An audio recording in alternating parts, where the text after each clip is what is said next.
Good afternoon, and welcome to another Government of Anguilla press conference.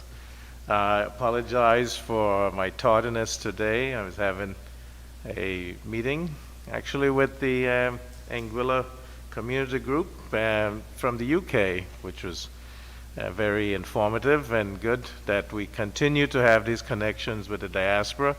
There's Grace Vanterpool and Robert Williams, who are chair and co-chair of the this organization.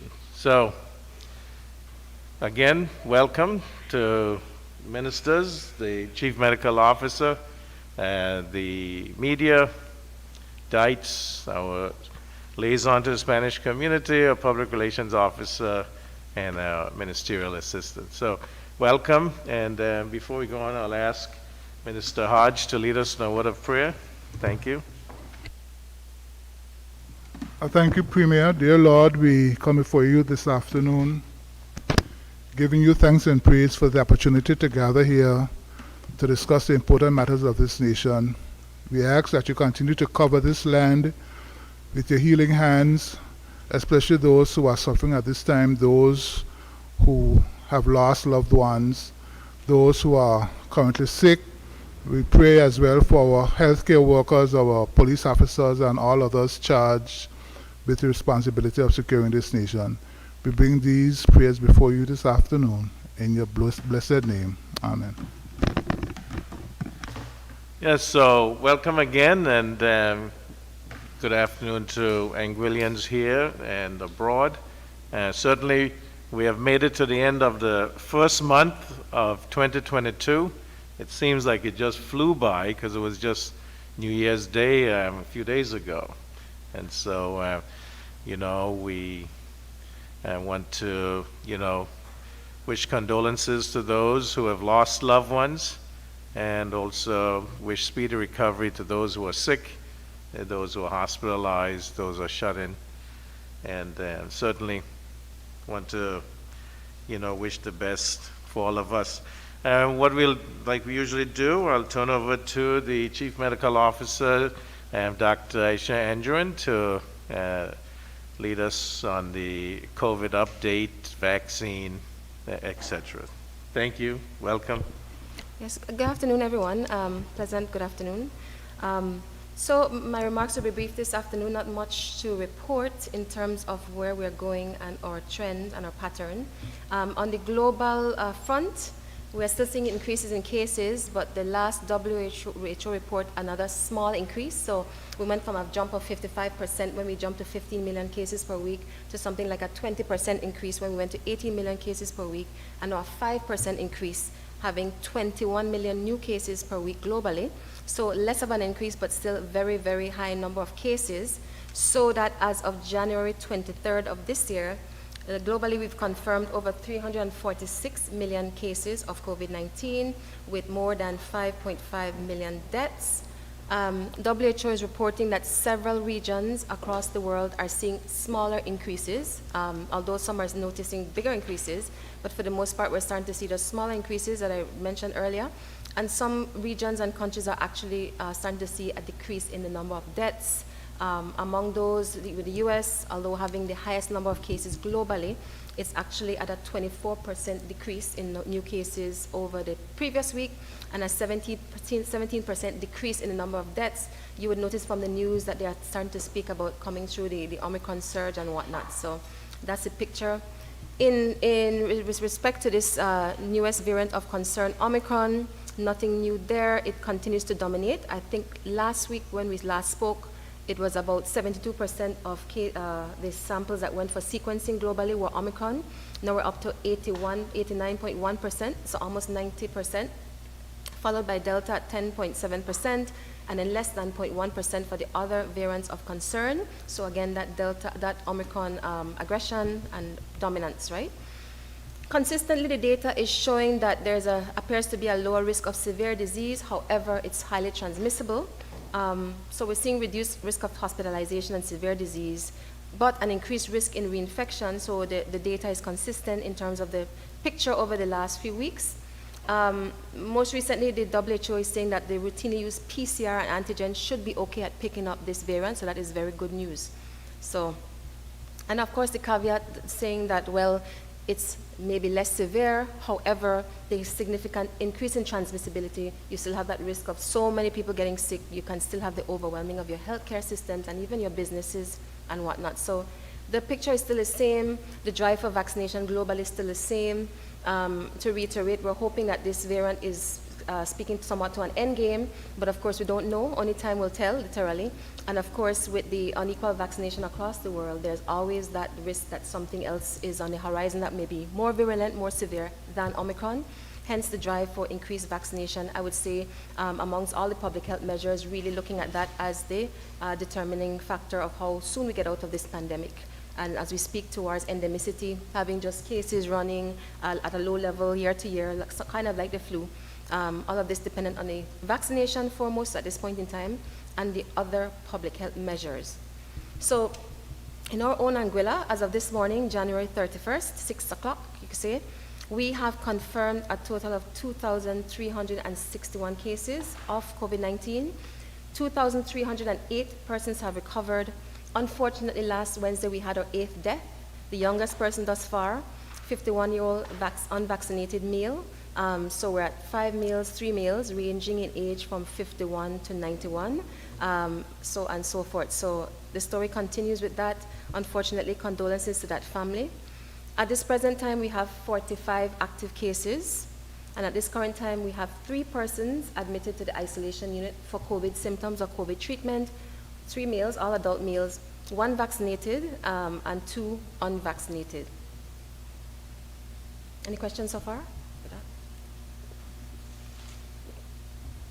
So we carry on with our vaccination efforts, and as of 4 o'clock on Friday, we have had a total of 10,211 first doses, 9,351 second doses, so we're still stuck at that 60 to 61%. In terms of the Pfizer vaccination, we have given 470 first doses to 12 to 17-year-olds. That's still about 35% of that population, estimated population.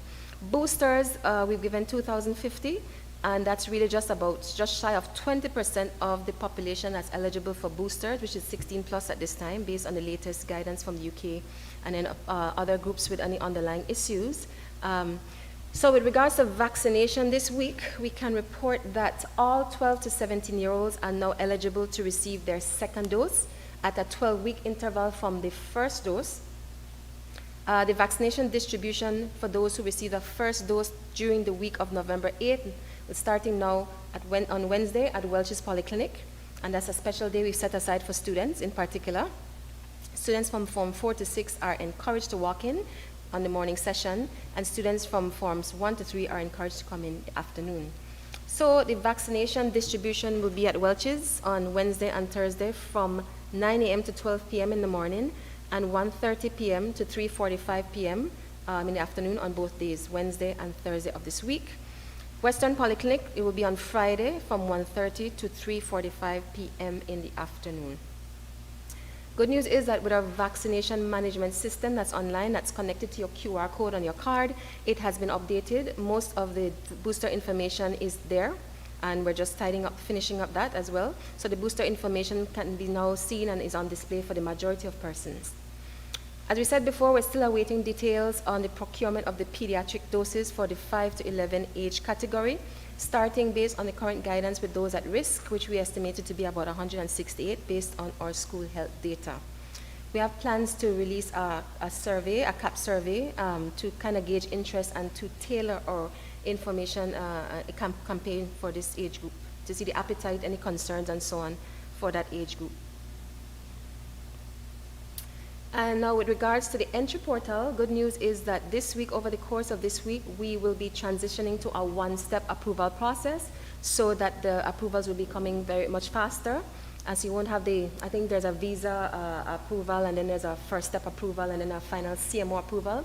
It will just be a one-step approval. So by the end of this week, that should be up and running. You listen out for more information on that. We should be sending a press release on that later in this week. Okay. think that's about it from the health perspective. So we just continue our efforts mainly in vaccination at this time. We're seeing a decrease in cases over the last couple of weeks. So we just have to see how that goes and before rejoicing prematurely.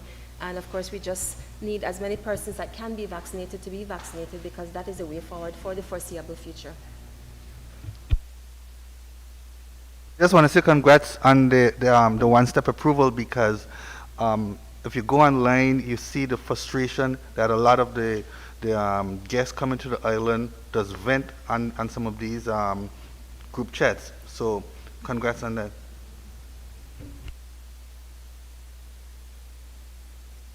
Thank you, Lloyd. Thank you, Dr. Andrew. Any other questions on anything? Certainly, I too want to, reiterate, our best chance to get rid of all of these, get rid of the portal, the need to apply to come in, is dependent on our vaccination rate. And right now, we've been stuck at about 60 to 61%, fully vaccinated persons in Anguilla, and that's been so now, since late last year. So if we can just get persons who are eligible to get vaccinated, we need those numbers up above 70%. The 12 to 17-year-olds, we're still at 35% of those who are eligible. We have close to 1,500 persons who would be eligible. We have only 470 vaccinated with their first dose right now. Certainly second dose is due. And then, when the 5 to 11-year-olds are eligible and the vaccine is here, I want to encourage parents to get their children vaccinated because the better coverage we have, the better chance that, the schools are safer. Being able to visit your grandmother and your grandfather without worrying about infecting them and them ending up in hospital or dying. These are things that we have to consider. So I'm encouraging, those who are eligible to get vaccinated. It not only protects you and those around you, it protects the country and also helps us to be able to move towards normalcy. And that's certainly where we'd like to be. There's a lot of COVID fatigue out there. We can certainly move that along by getting vaccinated. Continue to do the other hygiene measures, washing hands frequently, wearing masks, and social distancing. But it's certainly the vaccine we know has proven itself, decreased the chance of getting infected, decreased the chance of severe disease, hospitalization, and death, and certainly has improved immunization and protection. So, thank you. Lloyd, you have a question? We in the media wants to know when the newly constructed polyclinic, Central One, will be officially open. That's top secret, Lloyd. No, actually, I don't even know if I can say it, but the official opening ceremony is this Thursday, which is going to be the 3rd? Yes, the 3rd of February, and then it should be opened for business soon after that. Thank you for asking that question, Lloyd.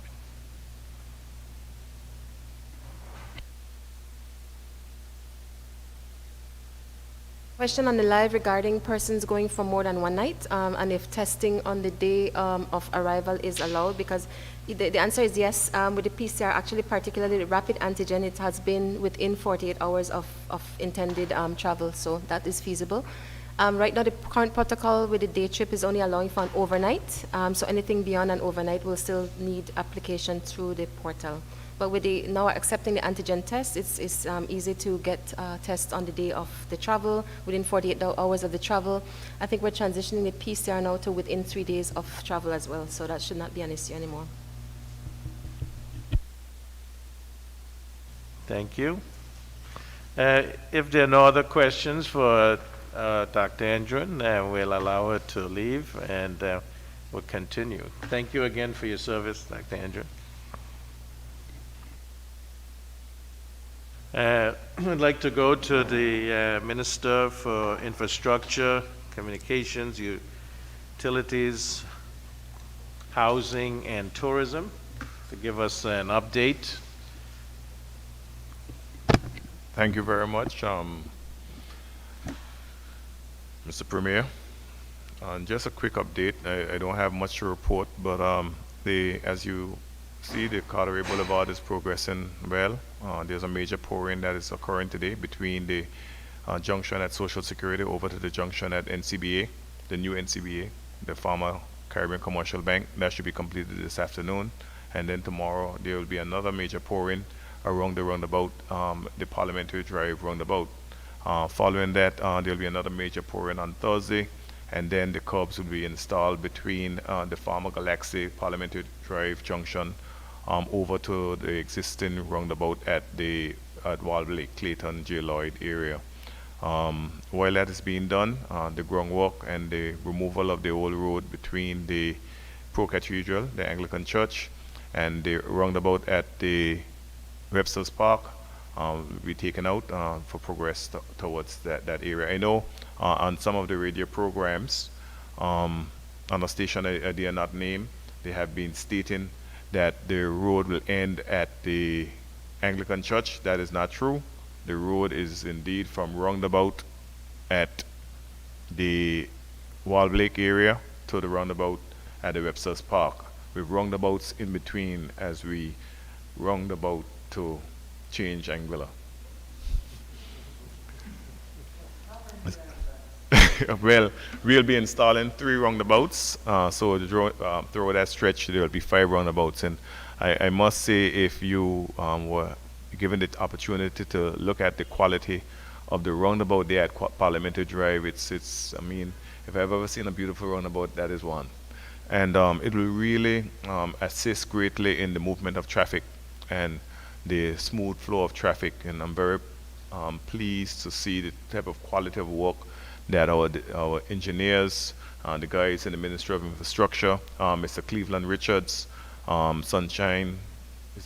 Sunrise Construction and the like, is putting out down there. It shows the capacity and ability of Anguillian contractors, engineers, designers to pull together to ensure that great things can be done. And what I cannot thank Her Majesty's government enough, because without they granting these funds through the Economic Resilience Fund, this could not be happen.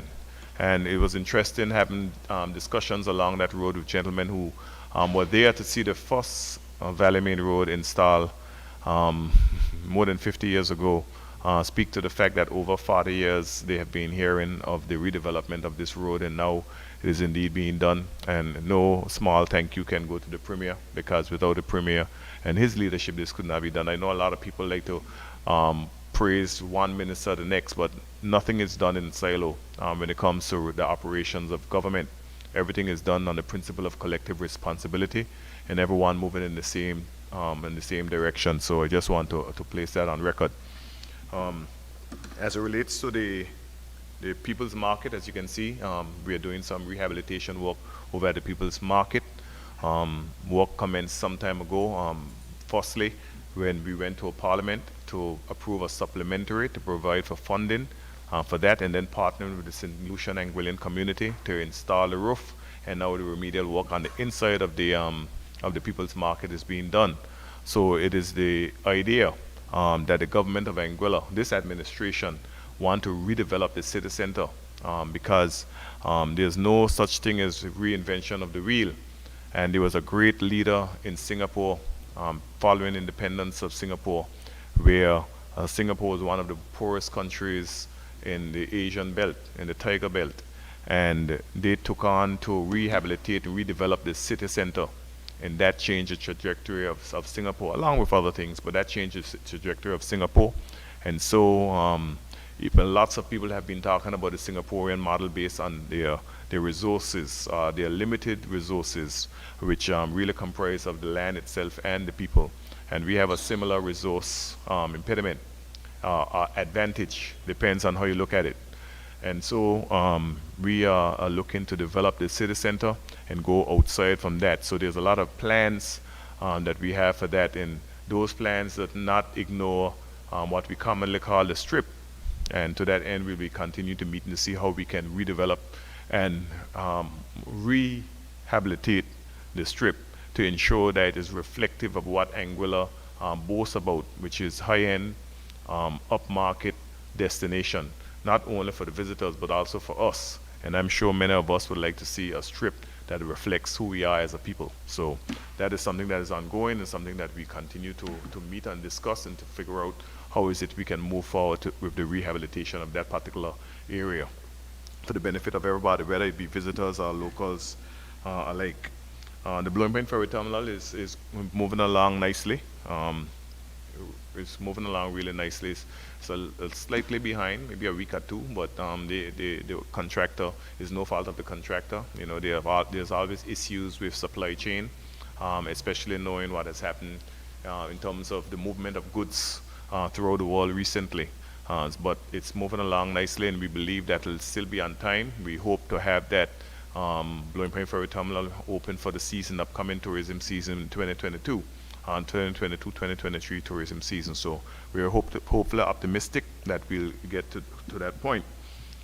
We continue to have discussions with aviation companies on bringing new airlift to Anguilla.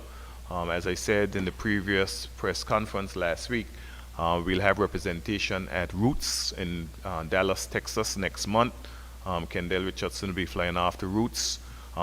He's our aviation expert. Anything to do with aviation, he knows. And he's a valuable member of the team over there at Micro and T. And this is where we want to go. We want to open up new opportunities for Anguilla, new gateways for Anguilla. And that's where we're going. As it relates to tourism, I always like the real Minister of Tourism to speak to tourism. But I think she'll join us shortly. And as we said before, we are still having discussions as it relates to litter and the litter abatement. And I must commend the Department of Environment for going out and continuously picking up litter. Just last week, I got a call from workers in the tourism belt in Anguilla, and they were complaining about a significant amount of litter between the major store in the western area and the stoplight in Long Bay. And the following morning, those folks were out there from the Department of Environment picking up the litter, and by afternoon you could see the bags alongside the street. But it's really concerning when you see them putting out all of this work to continuously pick up litter, and the following day they have to do it again. And I often say national pride, patriotism, isn't about dressing in national colors around Anguilla Day. It's how you treat Anguilla every day. And if we are truly patriotic, then we must be able to treat Anguilla much better than we do. You know, throwing litter outside of our windows and driving trucks uncovered. And while it is illegal, legality should not prevent us from doing what is right by Anguilla. And hopefully this message would resonate. You know, it is not for me. It is not for the Premier. It's for all of us to have an environment that truly reflects who we are, a strong, patriotic people. On one last thing, before I go, and this is perhaps, I'm not even sure which ministry this is tied to, but been receiving a number of calls and even some visits over the weekend about some of our medical students here in Anguilla who have been taken advantage of by persons who are renting to them. And this is a concern to me, and it makes me realize that just like the United States, there's a Better Business Bureau that we need to now look at legislation to protect the consumers, protect businesses too, but also to protect consumers from unscrupulous business persons and unscrupulous real estate persons and unscrupulous apartment owners. You know, so this is a concern of mine, because no one should have to travel to Anguilla and then be taken advantage of in the manner I see them being taken advantage of. So this is something that we really need to address, and I hope that those who are doing such acts and who are listening will have some self-reflection in terms of your actions. So that's it. I'm finished. Thank you. A couple of quick questions. You said someone was flying off to Dallas or Texas for Roots. Could you tell me, what is it? What is that? Roots is conducted every year. Most times it's conducted in the United States, but it's a gathering of aviation companies, not only in the United States, but across the world, where they convene at one particular location, and persons, countries can go and they can see if they can make the type of connections that is necessary to bring that airlift into Anguilla. So the reason why it's called Roots is because you're talking about the development of new routes, right? So let's take American Airlines, for example. As you can see, American Airlines develop a number of new routes into the Caribbean, whether it be Dominica, Anguilla, and just this past weekend I heard of the Premier Ellis in the British Virgin Islands saying that they are in discussions with an aviation company in the United States about bringing airlift directly to the BVI, namely Beef Island. And one can only imagine it might be American Airlines. Tight-lipped about it, as you can appreciate. A lot of these discussions are usually very confidential until they come to fruition, because as you can remember, back in 2019, the former administration, the former Minister of Infrastructure, gave an interview in the Daily Herald where he stated that JetBlue was coming to Anguilla on December 19th, I believe it was, and he, the parliamentary secretary at the time, Cardigan Connor, the chairperson of the Anguilla Tourist Board, Ms. Donna Banks, and the permanent secretary in tourism, Larry Franklin, were going after America to sign an agreement with JetBlue. And there were a number of pronouncements on social media and a lot of cheering, because JetBlue would have been a game changer for Anguilla. Needless to say, that pronouncement was a huge violation of a confidentiality agreement, and it hampers us to this day. So you can appreciate why Premier Ellis is not stating why or which company he's having discussions with, and why we are not stating which companies we are having discussions with, because it is important that you that the egg is hatched before you conk the chicken, and so we are not conking chickens before that egg hatch. The second question is, I'm glad you clarified roots, because I was thinking tree roots and it wasn't making any sense to me. The airport here, the Clayton J. Lloyd Airport, has the conveyor belt come in yet? Or how is the baggage, the extra building that was being built adjoined to help with the baggage? How's that going? Still on the way, but the conveyor belt is not there. It's being still done by hand. So I can't give any update, any definitive update on the conveyor belt. I know the chairs, the seating is en route. We have already seen what they look like, and we're very happy to see that they are also in Anguilla colors. But be that as it may, as the Premier said, I believe it was last week, the goal, the immediate goal for the government of Anguilla, hopefully in 2022, is to commence the construction of a brand new terminal for the Clayton J. Lloyd International. Anyone walking through that airport, whether you're on departure or coming into to Anguilla, you realize that that airport terminal have far outlived its usefulness, and it is indeed important for us in terms of our national development to have a ferry terminal that can facilitate the travelers that are now moving through the airport. Sorry, not ferry terminal, airport airline terminal at the Clayton J. Lloyd International. So we have already had some preliminary discussions. Hopefully in the next few weeks we will have something that we can share with you and also to the general public, that we can take to the public to have a discussion on, and hopefully by March we will have everything in place, and then thereafter we can see where it goes from there. But we are hopeful that we can have that ferry terminal started before the end of 2022. And that is a hope. That is not a promise. Honourable Minister, KCN Channel 4. First of all, I want to compliment you for giving us this update on the road project and what is entailed, details, that's it. But I think the people from John T. Race will be much happy when this road is finished, because that was a promise, I think, since 2000. So 2022 now, that materialized. I think the John T. Race should be a big thing now in Anguilla, because I think the road was one of the hamper That is why many professional people didn't want to come and, and ride on the road in that condition. So we need to look at that and see that that is going to up the games in our sports arena. So let us take care of that. The second thing you talk about, the littering. I know it's not your responsibility. You can only put the policy in place, but you have other administrative organs that should, execute those policies. But for years now, we have been talking about putting litter warden in place. And that has not been done because, like you have said, the fellas them clean the place, and by the next morning, because I observed that for a long time now, and in 2013, I think, we give out to these gentlemen appreciation from KCN award because we thought they were doing an exceptional job in the community in cleaning and keeping us clean. But we need to get the litter wardens in place so that they will be able to at least execute and bring some people to the forefront with this littering because, we're talking this every week, actually, and we are getting no place, so we need to look at that. Your last point first, as it relates to litter wardens.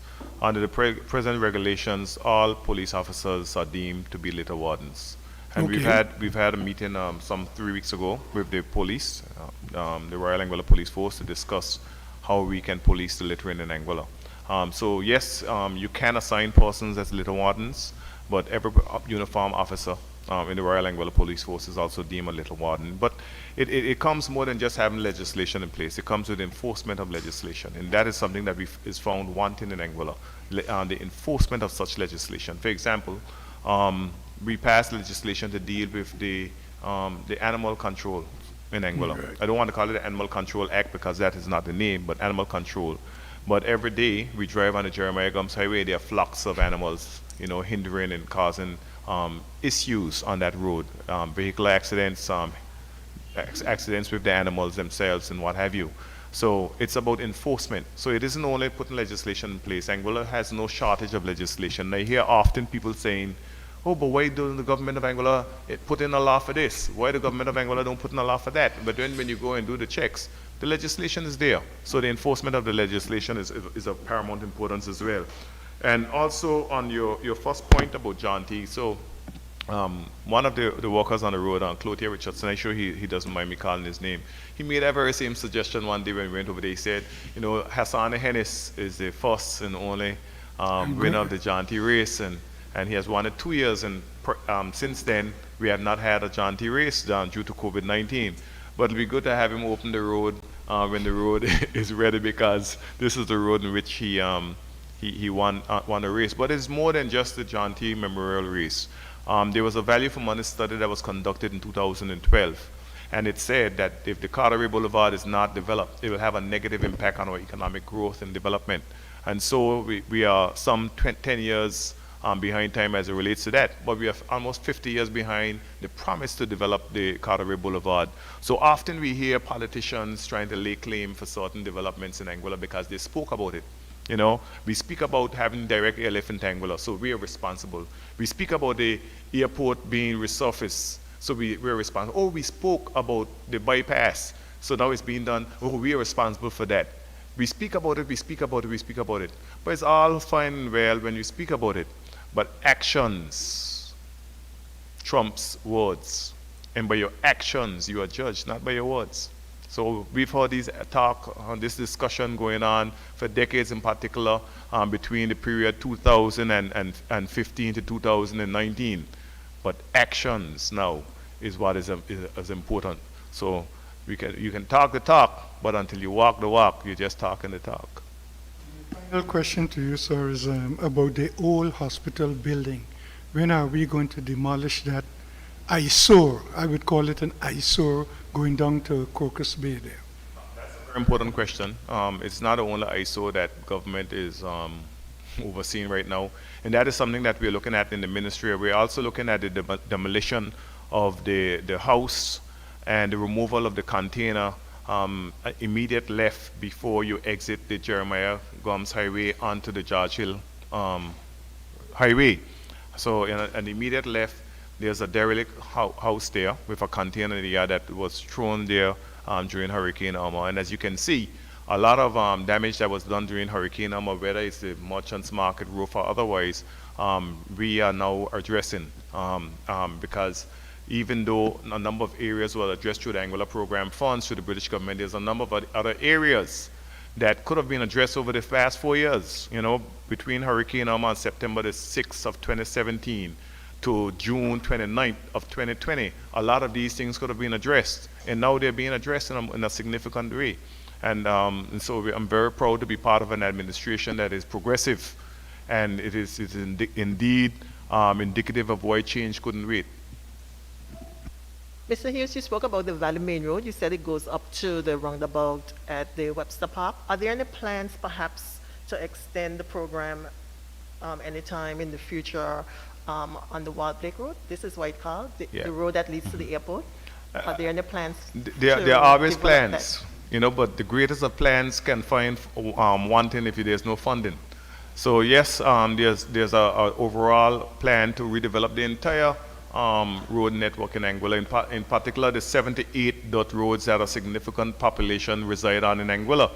And the reward for getting things done is that everybody... Sorry, the 78 dot roads? Yes. Private roads or government roads? Because my road is a dirt road. But your road is also a private road. That's Right. why I'm asking for clarity. So 78 Yeah. public dirt roads. So there are 78 dot roads on island that significant populations reside on.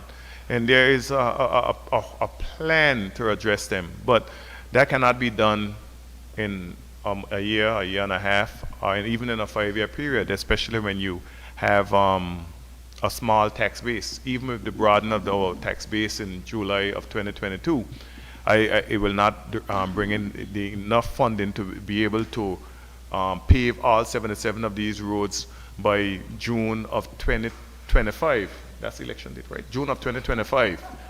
June of 2025. Well, I understand that the dot road aspect, but in terms of this particular road that I made mention of, because I mean that would add to complement the Valley Road. Absolutely, but this is the main priority. Yes, I understand. And so I hope we can appreciate that this Carteret Boulevard has been given a lot of names over the years, and some of those names I dare not speak on public ear. But we all know the names that the Carteret Boulevard have brought.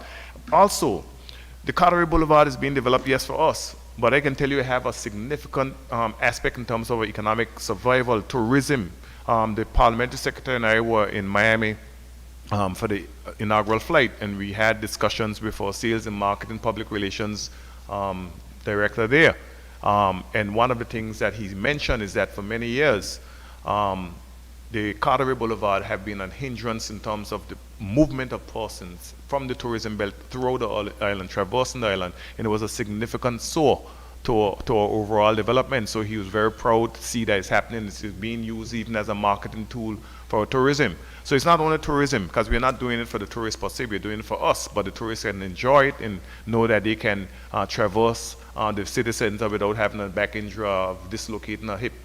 So but the overall goal is to ensure that all of these roads around the valley are done. But as I say here, and I'll be honest with you, I can't point to any particular date in which it can be done because it still comes down to funding. Without the masses of the Economic Resilience Fund out of the United Kingdom, the Carteret Boulevard, as much as we talk about it, as much as we did all the preparation work to ensure that it would, at least if the funding is provided, it could not be done without their masses. So yes, we can do all of the work, and we're doing a lot of work on other areas and so forth, but it still comes down to their masses, and eventually the Premier will speak about the visit this week, in which we will be again appealing for funding for some of our critical economic infrastructure projects. So while we're on tourism, I know last week there were a lot of chatter. Dr. Webster addressed the issue regarding the salaries for legislators. But another issue that came to the forefront was the board, the Anguilla Tourist Board, in terms of Mr. Tiago, the former general manager of Capture Looker, it's understood, right, stated out there that he's still a member of the ATB. Is that true? Not a member of the ATB. He left the island. That position have not been filled. And just to say quickly that Mr. Tiago Sarmento never took any stipend from the Anguilla Tourist Board. He did it pro bono. I just want to place that out there. But we are looking to fill that position. We are hoping to fill that position from the tourism sector because it is important that we understand the role of the Anguilla Tourist Board. And the role of the Anguilla Tourist Board is a conduit between the private and public sector, between the government of Anguilla and the private sector, and also as a marketing arm of the government of tourism in Anguilla for the destination. So in order to be able to have a more seamless and amicable working situation, it needs to have all of the stakeholders on board. And I know a lot of people clamor for board positions, but it isn't only about being on a board, it's about the delivery of what the vision of the particular island is. So we are looking to fill that position, hopefully from the sector. And as you can see, it has been vacant for some time because we want to be careful, because whoever is appointed will be appointed for maybe the next 2 to 3 years. So we just want to ensure that we have the right person in place. You said Mr. Tiago never received a stipend, but are members of the board paid? It's $750 EC a month. They're giving us a stipend of $750 a month EC. The chairperson of the Anguilla Tourist Board receives $1,250 EC.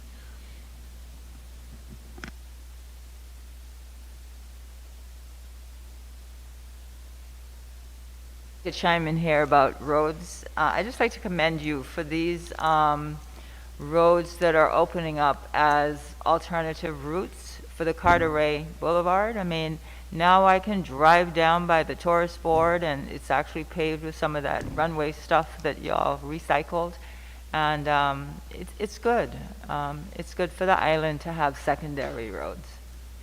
The valley is a city center, and it is important that we appreciate that. It is a town. It's where the government administration buildings are. It's where most of the businesses are. It's just a hub. You know, it's where most of our sporting facilities are.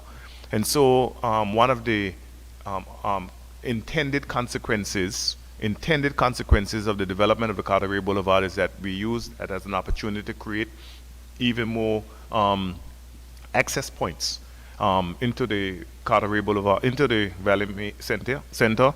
And now if there's a traffic issue or what have you, you have a lot more options to escape the valley, if I may say so. But I can say safely that this road is going to really help the flow of traffic. The whole design and layout of the road, we were on that road this morning when they were doing the first pouring and walked the entirety of the road, and you can see, just visualizing how it will help the flow of traffic, especially when you talk about the parliamentary drive here, where it wasn't really a roundabout, it was a triangle, right? And it didn't assist with the flow of traffic, but a widening of the area and the ability for multiple vehicles to be able to traverse the area and so forth will increase the movement of traffic through the area, and also increase pedestrian movements through the area, because you can see on both sides of the roads we have installed sidewalks, and they're just not bland sidewalks because it's concrete, and it's also paving stones and green spaces. So there'll be a number of green spaces, and that'll be called, I took a note of all the persons who are talking about trees. We all love trees. And I took a note of all of the names, and so I'll be reaching out to a lot of persons when the road is completed, so that we can have this planning program, taking into consideration all the persons who had concerns about the trees, so we can all get our hands dirty. We can get down there with some picks and shovels, and we can plant a number of trees along the Carteret Boulevard. So I'm really looking forward to putting it out there now. So I have your names, and I'll be reaching out to you for the road, the tree planting program that we'll be embarking on when the Carteret Boulevard is nearing to completion. Someone asks, we talk about the litter wardens, and you mentioned that the Royal Anguilla Police officers, they are all litter wardens, but they are never on the road. So I have no comment. That is a question that's been asked. I have no comment. Okay. The other thing, what is happening with the ATB building the headquarters? Anguilla Tourist Board headquarters, as you know, had a significant mold problem, and mold is a harmful substance. And so persons had already gotten sick from the mold, so we had to evacuate the area to fix the problem. The problem has been fixed, but also the building is have outlived its time, and so there's a plan to expand the building. Those plans have been approved. It'll be on stilts. I can't say right now. I can get back to you in terms of the start date for that. But as you know, all statutory bodies now have to go through procurement, and the procurement is extended to Anguilla Tourist Board as well. I want to be the devil's advocate, but you talk about the road and the road network. But I remember when we had that shipping coming to this island, the road network was one of the projects to be under the shipping money that we should receive. But I know that is now. You're talking about transshipment? Yeah, the transshipment. Yeah. Well, we all know. We all know what has happened, and so I'm hoping that as we go forward, we wouldn't identify opportunities and then let them go begging.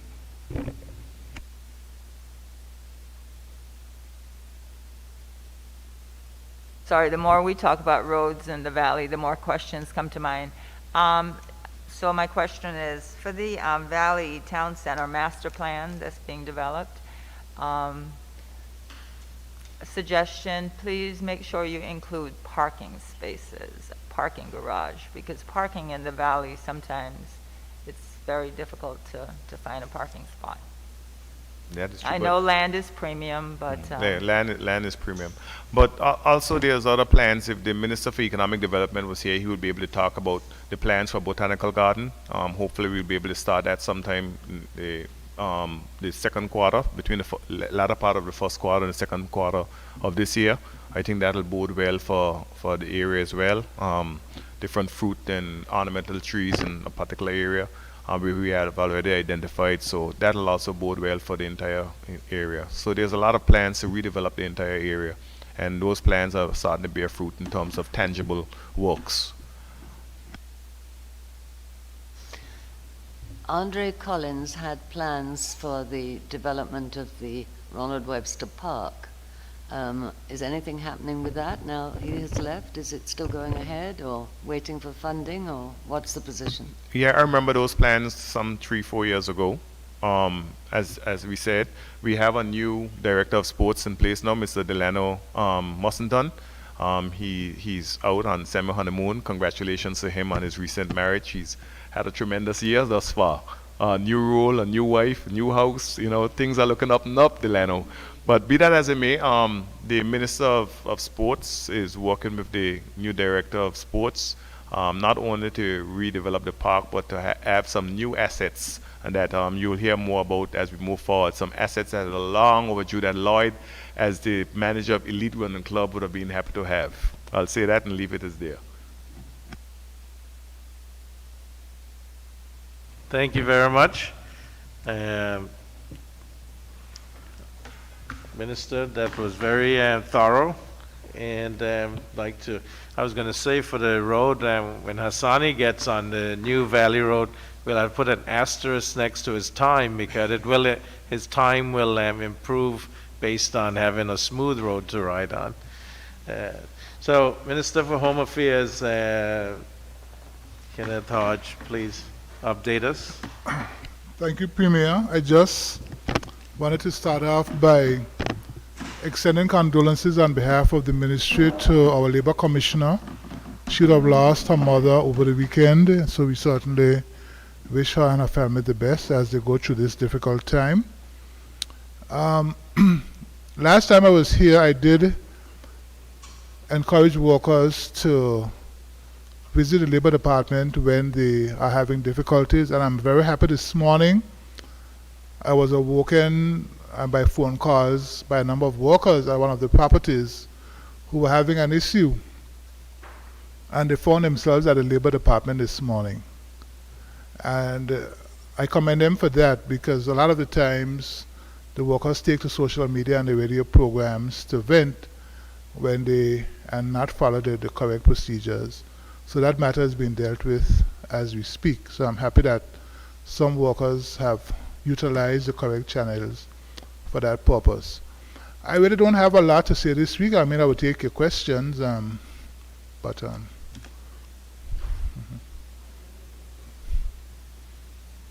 Mr. Hodge, last time you were here as well, you spoke about the abuse at the tourism sector taking place, and you said that the Labor Department will be visiting Yes. these properties, and now you just reported a similar report or something happening at one of the properties. Based on feedback or in conversations with persons who work in the tourism industry, is there a lot of abuse, a lot of untreatment, unfairness taking place? Do you think this is something that the Labor Department really, really needs to look into to vigorously address?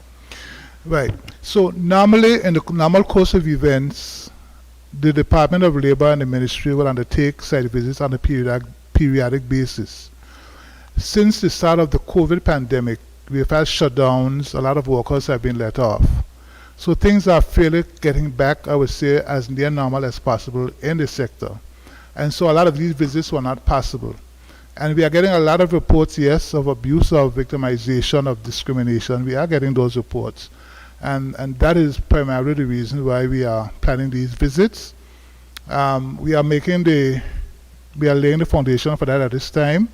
And I will update you as we get more concrete dates laid out. But the plan is to visit in the first instance all the major properties, tour the properties, speak with senior management and the workers in the first instance, to give them an opportunity to share their concerns, as well as from the government standpoint to share our expectations of what constitutes performance, conduct, and so forth.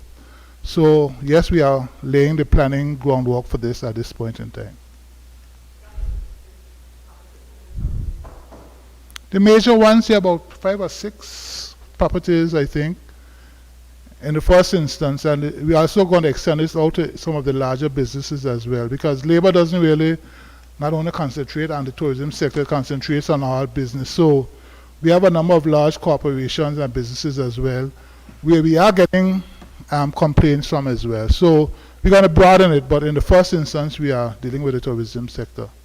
And I must point out that some months ago, we did undertake a site visit to one of the properties as well, where workers were complaining. We did undertake that site visit. We had discussions with the staff, and based on that visit and the discussions, there were some significant improvements made. So these kinds of interventions do bear fruit when they happen. Honourable Minister, I think a couple of weeks ago you did advocate, and you're asking these workers to formulate themselves into a union. Since I came to this island umpteen years ago, this has been preached, and nobody, Mr. Kelly to try, or Mrs. Webster tried. Why are these workers unwilling to form unions to represent them? The government can only do so much and no more. They are the ones need to have a body who can address many of these problems that they are trying for you, the government, to address. The union. So I think that is what should be on your agenda. When you speak with these workers, they need to get themselves into a union so that their problems can properly address and ventilated. I will tell you, thanks for that question. I will tell you that the Labor Department and the Ministry of Labor is not the agency that goes out there and sets rates of pay and benefits for workers. That is the job of the union. That is where the union really comes in. The Labor Department really is the instrument that deals with issues and disputes and those kinds of things, right? And when you go across the neighboring islands and you see the kind of investments that labor unions have made, the buildings they put down, the industries that they are able to utilize funds from, you understand me? And look at Anguilla, and I mean, as somebody who came up in the union movement, all my life I've been a member of the union, teachers union initially. And I've seen the benefits firsthand of this. I've seen the training opportunities. I have seen the ability of the union when workers have been disadvantaged to intervene. So there are significant benefits. And in the hotel sector, I keep saying, workers by themselves have no voice. collectively, the employers have to sit up and take notice. And again, yes, I will continue to agitate for workers to unionize themselves. At the ministry level and department level, we are working with the chambers to improve legislation when it comes to collective bargaining. So we are doing our part, but the workers themselves have to come together if they want to see some significant progress in Angola. I have a question that involves this issue, but is to the Premier. A couple of press conferences ago when this first was raised, I believe either you or someone sitting at the table said that you had written letters to the CEOs. I'm not sure who you wrote the letters to, basically, you know, saying that this was happening. I don't know what your letter said, but because what you didn't expound on it, but you said that you had written to the different hospitality sectors and centers.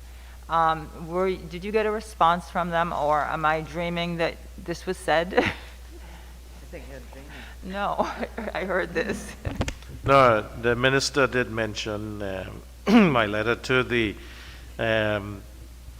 so we have a group, co-investors for the major properties that we meet sometimes on Friday afternoons by Zoom or in person if necessary. And I wrote to them saying that there were these complaints that we were hearing, the frequency was increasing, and that, you know, this administration would not tolerate abuse of, the hospitality workers. Certainly, knowing that there are two sides to any story, but certainly, we wanted to make them aware that we would be looking into this. The minister has taken that on personally and in his professional capacity to look into these allegations / incidents. And I did get a response from most of the properties that they would certainly, they don't, sanction those types of abuses or mistreatment, and that they would look into it.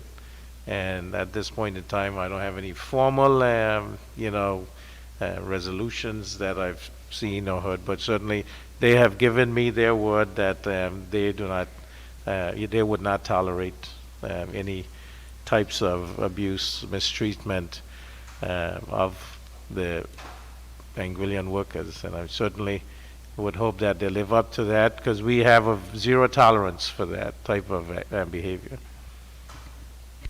Thank you. Welcome. And you were not dreaming that, and I'm happy to give you that reassurance that, you are fully aware and you stay attentive throughout these sessions. Minister of Home Affairs, we do have some unions, I believe. I know we have a teachers' union. Can you tell us what unions we do actually have? So in the public sector, we have the teachers' union, we have the Anguilla Civil Service Association, we have the Police Welfare Association, the Nurses Welfare Association. I may not be getting exactly right. Those are the unions that we are aware of. And in the private sector, there have been attempts before at forming a workers' union, but they never really sustained anything. But those are the main unions that we have. Someone in the police, nurses, teachers, and a general civil service association. So there never has been anything with the hospitality workers? Sorry? There hasn't ever been a union for the hospitality workers? There have been attempts, and I think times before they did get something off the ground, but it never lasted. It never lasted. Yeah, I'd heard that the workers didn't want to pay the dues, and I think that it is important that the small dues that you pay, the benefits that can be, that come out of being a union, they are far-reaching. So I would encourage the same. Yeah. All right, the Ministry of Social Development, Education, and the Minister for Economic Development, as you can see, are both absent. They are excused absences, and they wanted to be here and couldn't for today. In the Ministry of Finance, I think the Minister for Infrastructure and Tourism kind of, hinted. The Director for the Foreign Commonwealth and Development Office, Mr. Paul Candler, will be in Anguilla from Thursday. And there will be a dedication of the Valley Medical Complex that will happen on Thursday afternoon. And he also will be looking into the economic resilience projects and that can, the Anguilla program certainly are there already, but given the commitment to at least £4 million per year for the next 3 years, wanting to have an idea of what type of economic resilience projects that would be that Anguilla would benefit from. So these are some of the meetings, bilateral meetings we will have. Also, constitutional reform, getting an update on where we are, and the minister certainly will have that meeting, and then meetings with the other members of the cabinet, and visiting and seeing what where Anguilla is and what would be beneficial. Minister for Infrastructure did mention the airport. Certainly, we want to see the rehabilitation of the Clayton J. Lloyd International Airport with new terminal and runway extension. And there's a business case being developed right now that will look at how that can be developed and funding options. And that's something that we are very keen on advancing, because we have said from day one that the top priority for economic resilience, for sustainable economic development in Anguilla is to have an airport that can allow flights, airlift from the continental U.S. To Anguilla. We've started that with American Airlines, but an extended runway and an upgraded terminal building is essential to ensuring that this is sustainable and that, larger flights from further afield can come directly into Anguilla. And that's about it for me in terms of the update. If there are any questions, I'll try to answer them. Could you give the name of the visiting director, Paul, his name and his title again, please? Paul Candler, C-A-N-D-L-E-R, and he's the director for the Foreign Commonwealth and Development Office. With a C? Yes, Okay. with a C. And he replaced Mr. Ben Merrick. And he'll be here for the week or just He'll be here for a few days. a few days? Yes, he is visiting the region. Okay. And he's the director of the Foreign and Commonwealth and Development Office. Correct. Director. Correct. Good.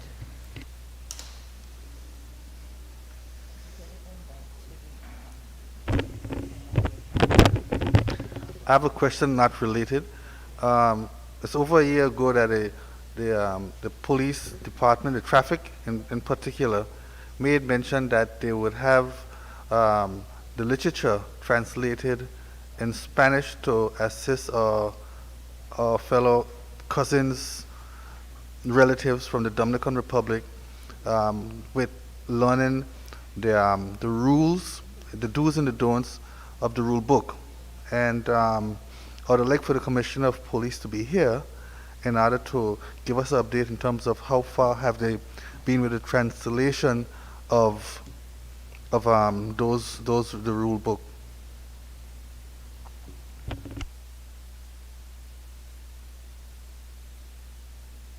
I'll certainly pass the message on. I'm not familiar with that project.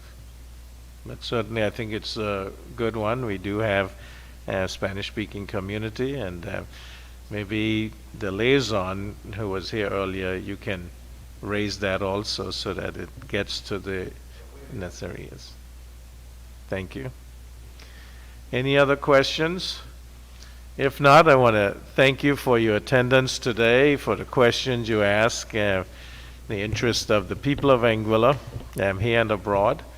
I want to thank the ministers for being here, the Chief Medical Officer, the Ministerial Assistant, Public Relations Officer, the Liaison for the Spanish-speaking community, Parliamentary Secretary, representatives from the Anguillian, Lloyd's Live, Radio Anguilla, Daily Herald, KCN Channel 4, and Dites, of course. I want to thank you for being here, always making sure that the word gets out in the right manner. And look forward to seeing you again next Monday. We start a new month tomorrow, February. And so I want to thank you all for being here, and may God bless you, and you have a great, safe, and healthy week. Thank you.